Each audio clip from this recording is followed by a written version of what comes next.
Well, here we are showing up at the Butler Fork trailhead of Big Cottonwood Canyon. Doesn't look like the avalanche terrain that would be. God's Lawnmower up on Kessler Peak.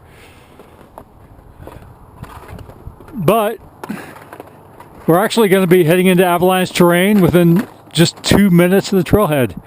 Let's see. Here we are, not 100, 200 yards in from the trailhead. Just here in Butler Fork, steep-walled gully, the creek here just to my left.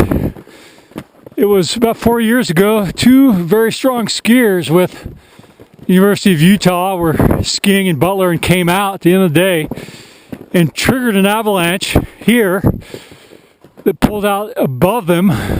Persistent slab problem, not unlike what we have now, though not as sensitive.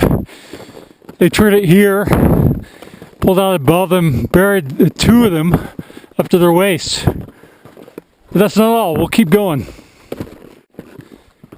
Coming up here into the West Fork of Butler. Most people use this to access what they call the Butler trees, or the Butler glades up here off of the Circle All, spelled A-W-L, peak here. But one track, wisely, leaves the gully and heads up through the trees. The other track heads up into a narrowing and tightening gully here, which brings you underneath both the Circle All ridgeline as well as underneath the southern arm of Gobbler's Knob. Tight terrain trap you're traveling under. Yeah, the East Fork of Butler here, accessing Butler Basin underneath Gobbler's, Wilson Peak, Soldier, even Reynolds if you wrap around to the east via Dog Lake. Again, traveling into creek bed. Ah, there she is. Scary gully. Doesn't look like much now with such a little snowpack, but I've seen this little slide path fill up this creek bed with 10 feet of snow. A little bit ago, I guess it was the late 90s, one of our forecasters, Carol Ciliberti, was skiing out of Butler here and came upon a recent debris pile with 5 snowshoers standing around looking at the debris pile.